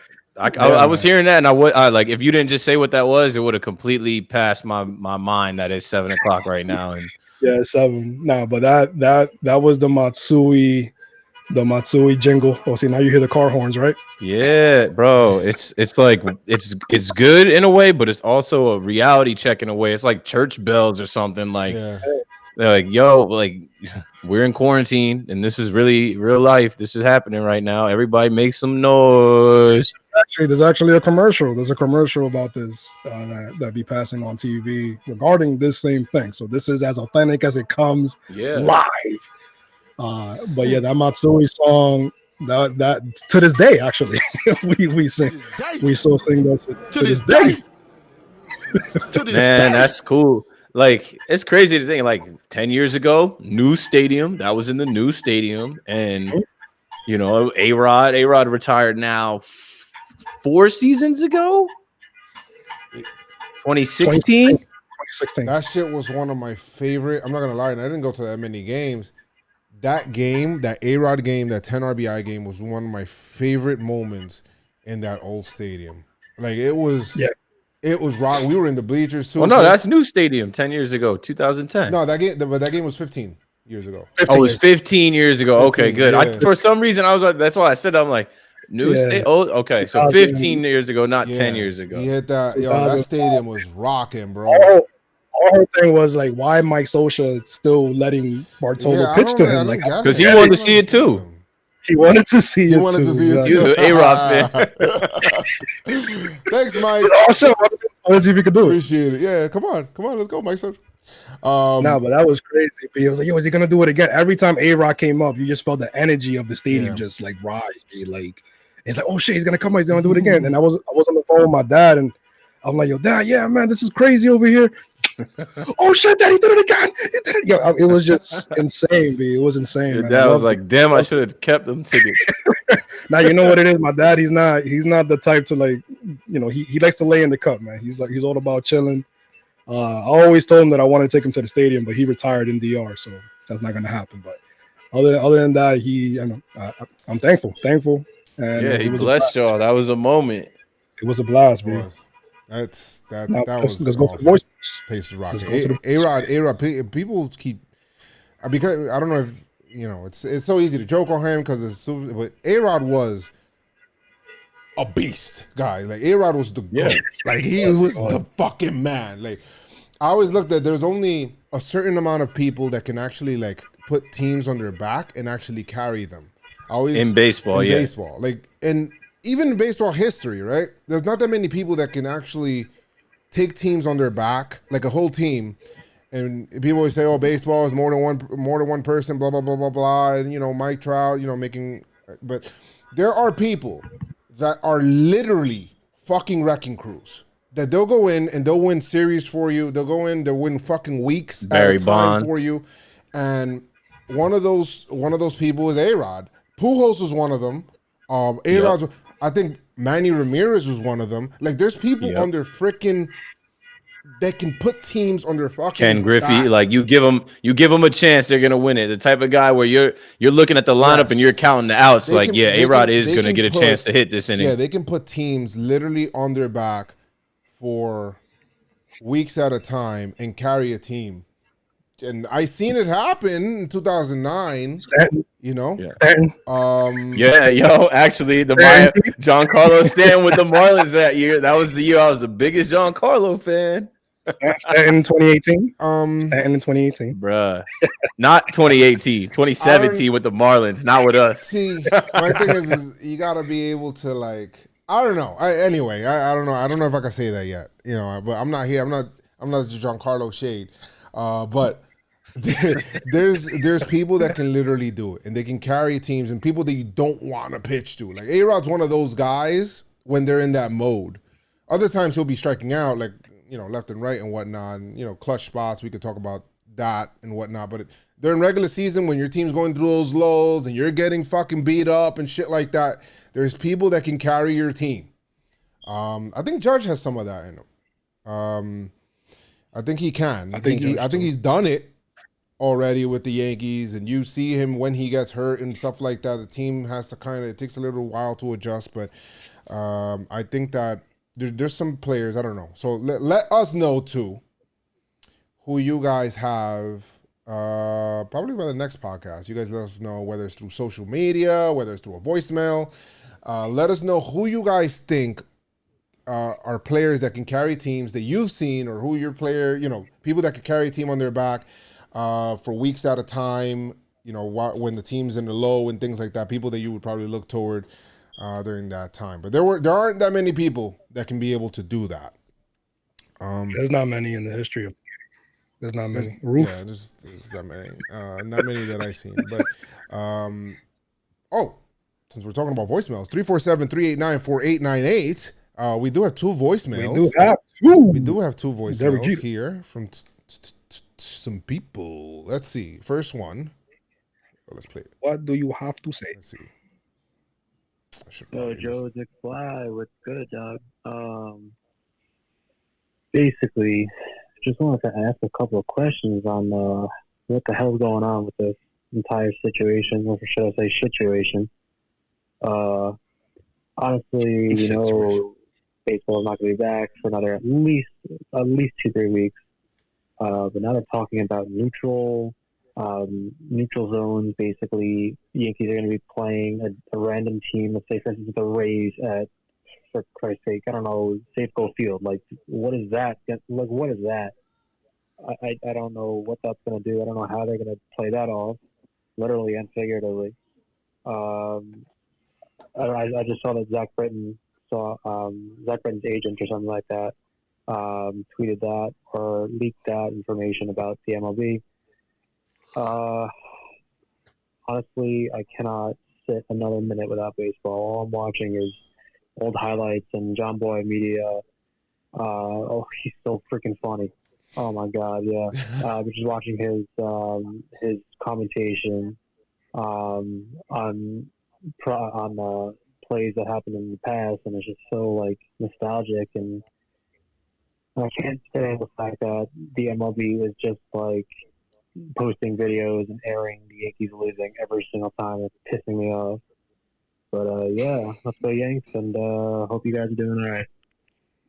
All right. Thank you so much for that, and appreciate you coming Did he by. leave a name? I don't think he left a name. Did he? Did not. Thank you. Leave a name, but thank you so much for Thank leaving you. that voicemail there for us. Bomba. Okay. Thank you so much. Thank you. Appreciate it.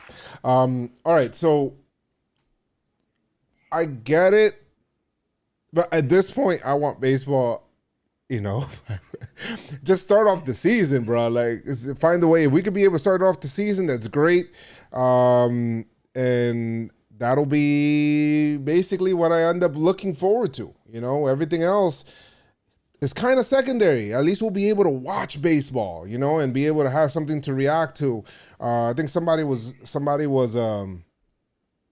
I guess trying to give shit to Jared Carabas and whatnot. They're like, hey, Carabas, man, your life pretty much sucks now that you don't have baseball to talk about. He's like, it's pretty difficult to make baseball content without baseball.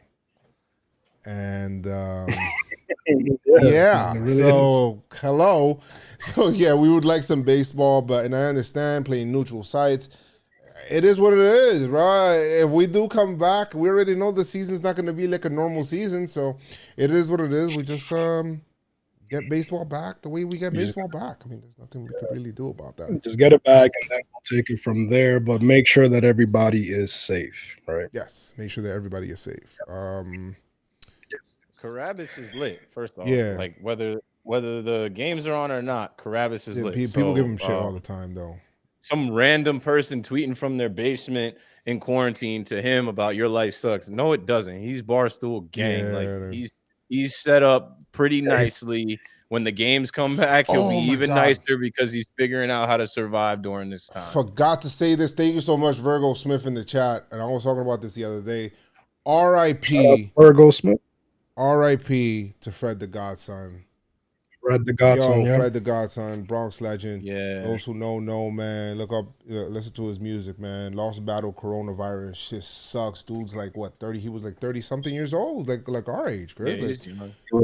He had he has kids and left behind kids and a wife, family, obviously. crazy. Bronx Condol- legend, bro. Condolence, Fred the Godson, Yeah, man. man. Lost the battle That sucks. with coronavirus. Shit sucks, man.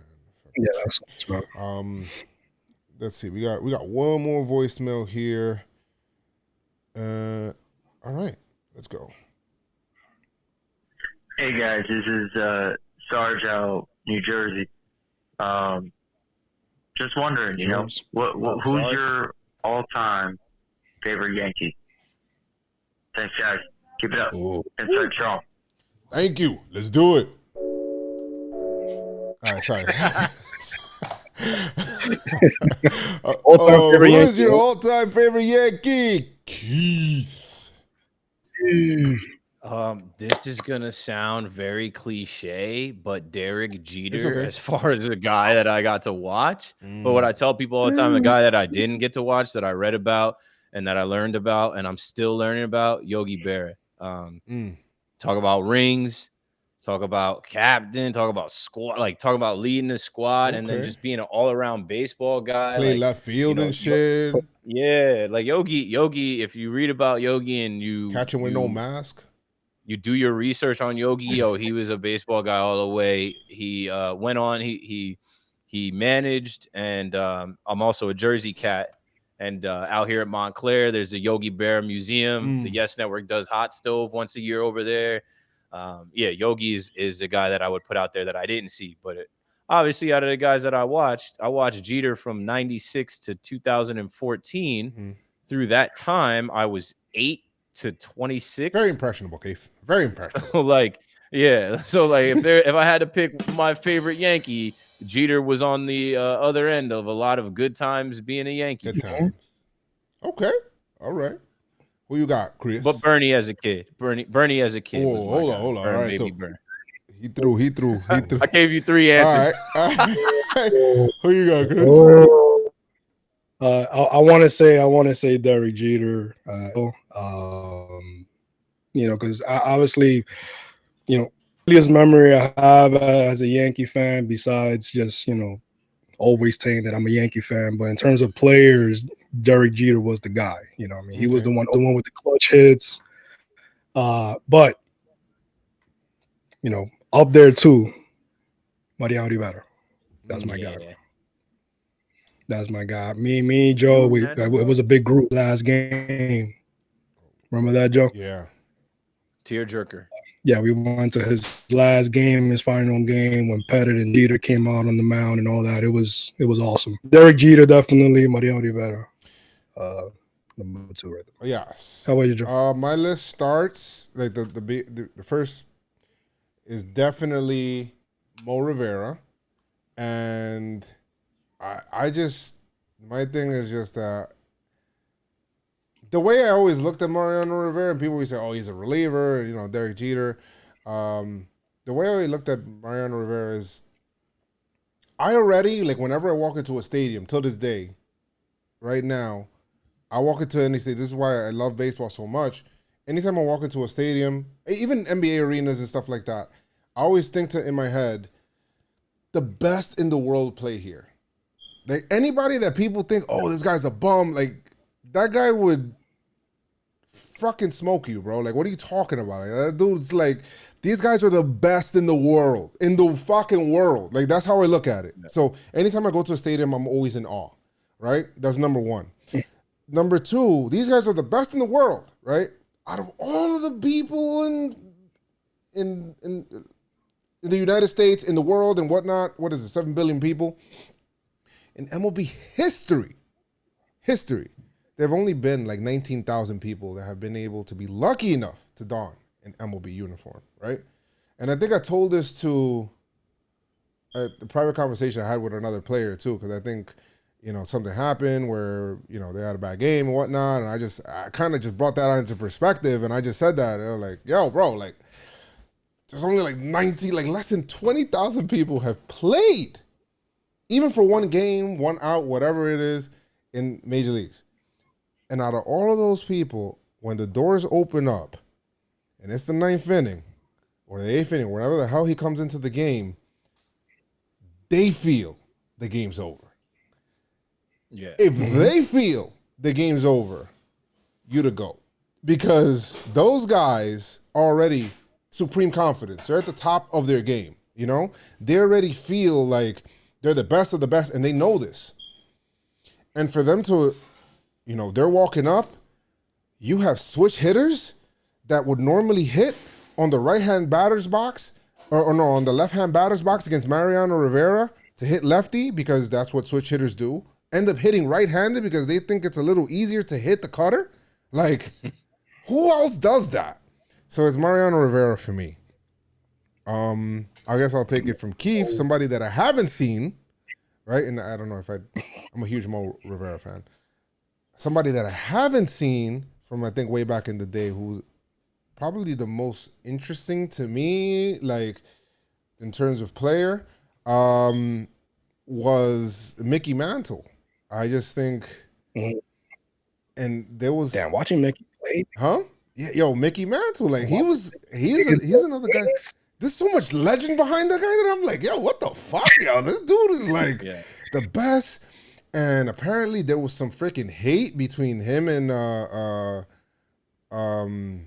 Joe DiMaggio that, you know, Mickey Mantle, and a lot of people don't even know this, but Mickey Mantle, you know, center field is the position for the Yankees. That's why they say storied, whatever it is. If you play center field, you're basically the captain. Like, they treated that a lot more seriously back then.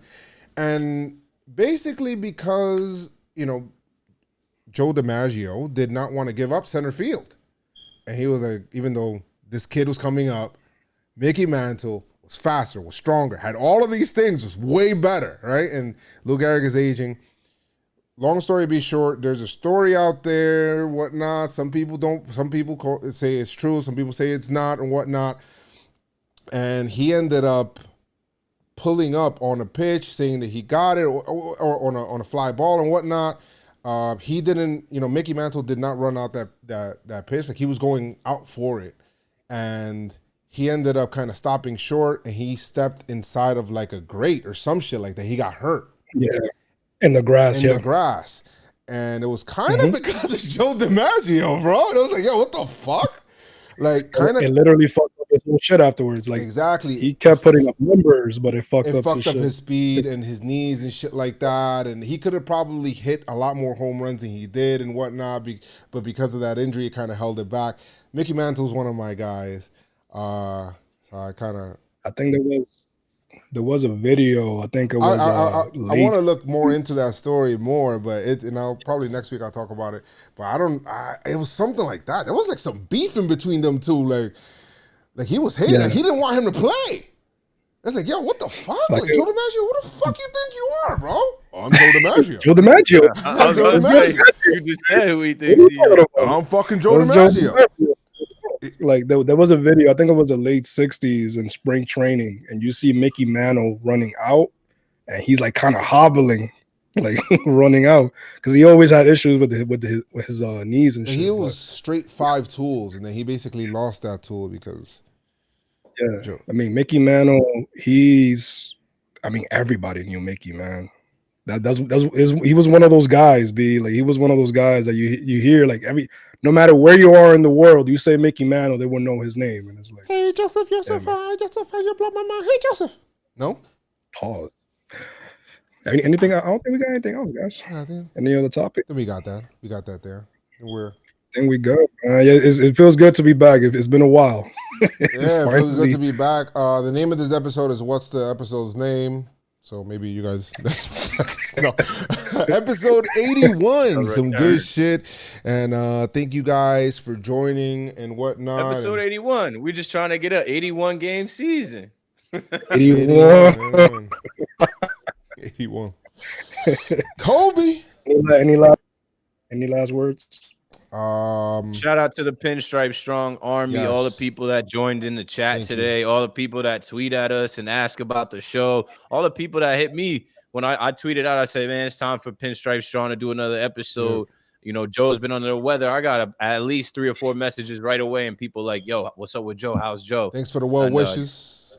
Yeah, Joe is good, and we are Pinstripe Strong, and we are gonna try and keep hitting you with episodes and, you know, reacting to news as we get closer to coming back to baseball. Yeah, I'll play around with some content. Some stuff might hit, some might not, but we'll see what happens there. Definitely follow me on Twitch too, at Joe's McFly. And Chris, guys, Chris Picks. You earlier before Chris Picks, but you were talking about what show you're watching, Netflix show or Hulu show, or what shows are you guys watching right now? Tell the people. The Last Dance tonight. Yeah. Nah, but I just crushed Dave, Lil Dicky's show, and it wasn't that I was sleeping on it. It was like a friend of mine that told me about it, and he was so geeked about it that it turned me off. I'm like, I hate that there's shit. no, I'm like, this dude is overplaying this. There's no way it's that. And then I watched it, and from the first episode where he freestyles in YG's studio, that should tell you enough. I was okay, I'm about to watch all these episodes right now. What you watching, Chris? Yeah, he's actually Lil Dicky. Yeah, I gotta watch that show. I've been a Lil Dicky fan for a while, so I'm glad that things are working out for him. I've always been a fan of his music. What I'm watching right now, like I said earlier, I'm watching anime, trying to catch up on my anime, My Hero Academia, and Netflix. Money Heist came back. La Casa de Papel. It's a Spanish show. You could change the subtitles or whatever. Awesome fucking show from Netflix. 4th season just came back, so if you never watched it, catch up on that. How about you, Joe? I've been watching a multitude of shit. Finally restarted. Okay, well, let's go through the apps, right? I've been watching on Netflix. I've been watching The West Wing, which is weird. That's so random. So random. I think I saw you tweet that. Watching The West Wing. I fucking love that show. That shit is awesome. It's different, bro. You be high for that? Like, how do you watch that? Listen, it's just interesting to me, bro. Like, it's just interesting. Like, office of the president and shit like that. I love that. Ozark's finished watching Ozark. I'm watching Insecure now, which reminds me today, Michelle, we got an episode to watch of Insecure. Got 2 episodes. And Insecure is good. What else? Homeland. Gotta watch season finale tonight. Gotta watch Homeland tonight.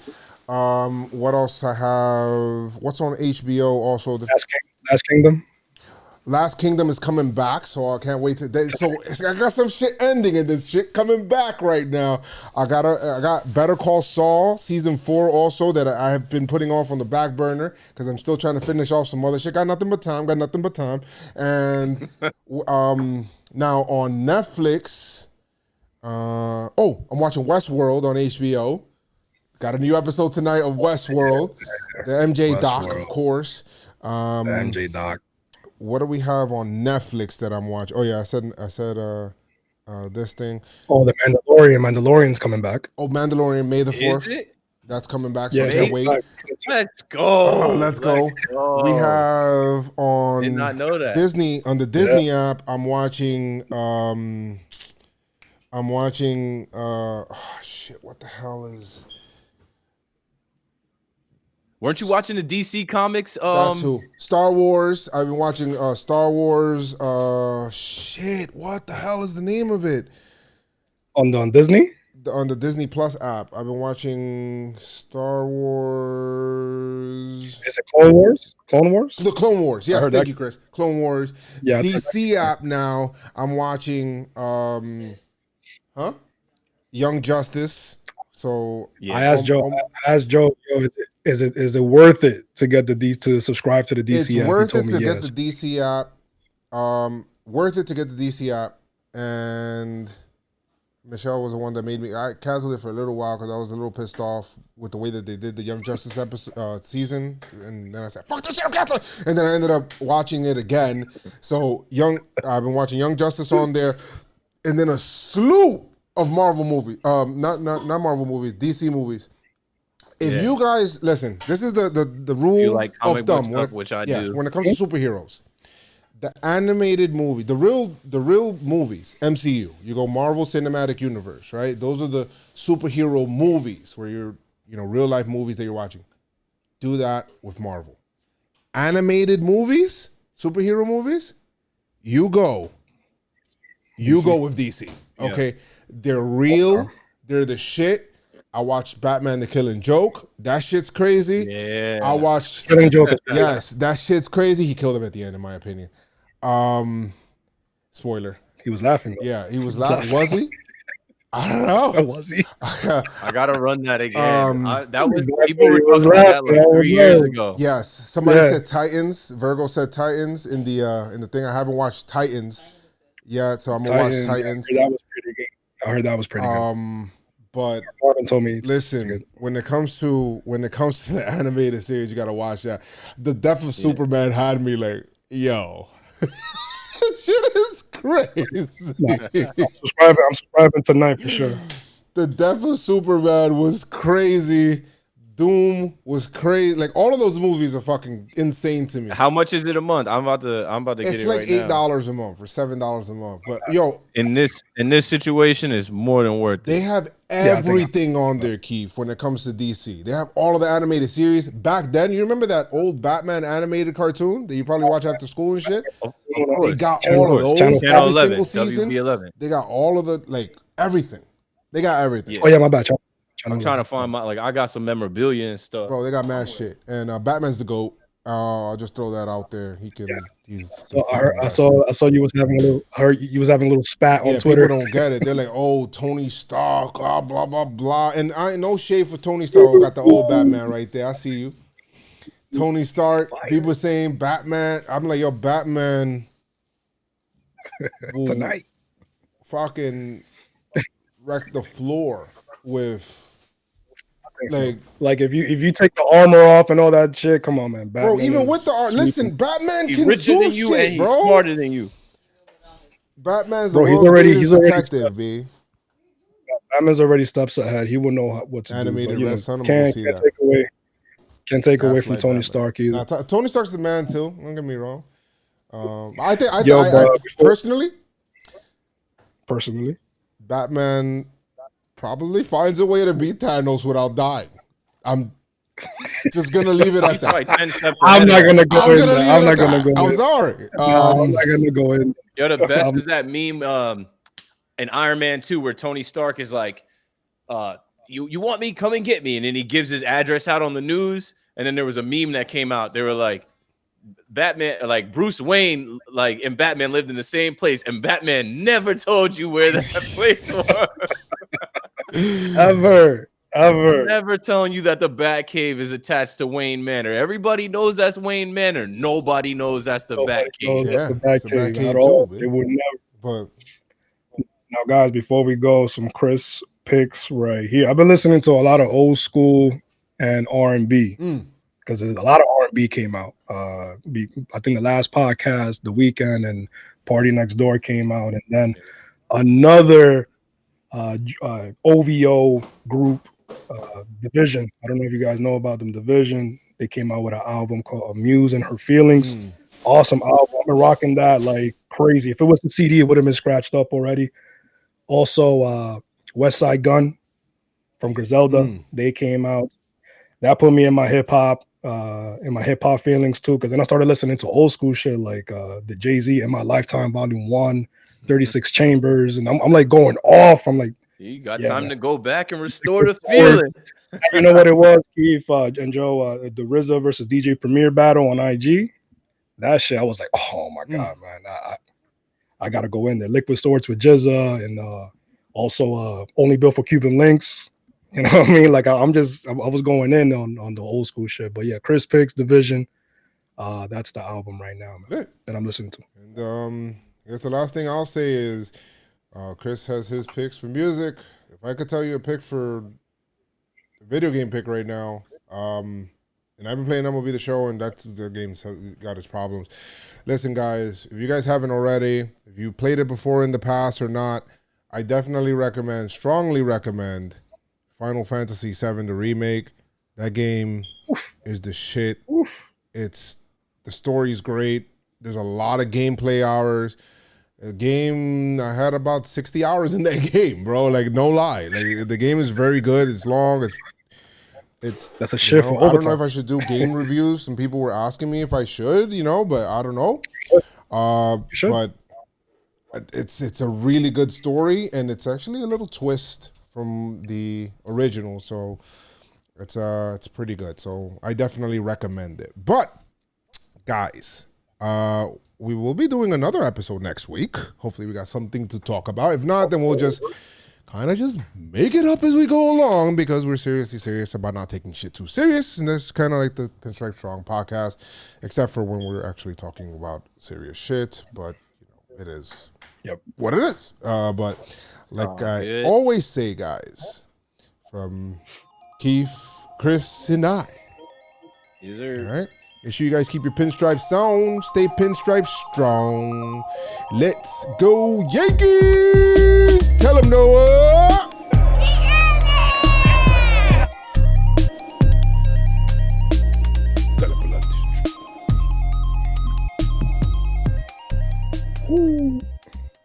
Rest in peace. All right. Got 90 minutes to get in the shower, make dinner, and get in the bed for the last dance. Facts, man. I'm about to And I'm make about to something try now and run myself. Insecure. Because now I'm about to be 2 episodes behind on Insecure. Yeah, I'm 2 episodes behind on Insecure, so it's because of Michelle. She wanted to watch both. She says, this is her logic. She wants to watch one, "Oh, no, and then the next one. I don't want to watch the episode last week. I want to wait till Sunday so that I can watch both back to back." I'm like, okay, so what do you do after the second episode? You got nothing. You got nothing to watch anyway. You got to wait for a whole week. Yeah, exactly. Yeah, so. Nah, that's a lot. Nah, I gotta catch up on The Last Kingdom. I think I'm on episode 6 of the 3rd season, so there's the 4th season coming up. Last Kingdom. Watch that shit, man. Last Kingdom is good. But definitely DC. I recommend it. You guys will thank me later. You guys will thank me later. I'm subscribing today, actually. Okay. Fellas. All right, YouTube. All right, I'll see you guys later. Thank you guys so much for joining. Appreciate you guys on YouTube. Thank you so much for the super chat. Shout to Asia, who left $15 in the super chat. Appreciate you. What she said? Joe, what's up? I just want to know, did you see the NFL draft? And did you see when the Eagles draft a QB in the 2nd round? Bad Dog was laughing the whole live chat. Yeah, the Eagles draft was a joke. A killing joke. Virgo says, you never spoke about the Field of Dreams being canceled against the White Sox. I kind of anticipated that to happen. I forgot about that. Thank you so much, Virgo. And just so you know, Yankees killing it on MLB The Show, 1st place, baby. The Yankees are killing it. Oh, really? Oh, okay. I did not know that. I thought last time I seen Joey Gallo was on 1st place. Like, he had like a 1-loss record. Maybe something changed. Something like that happened, and that's it. All right. All right. See you guys. Thank you guys for joining. Appreciate you. Deuces.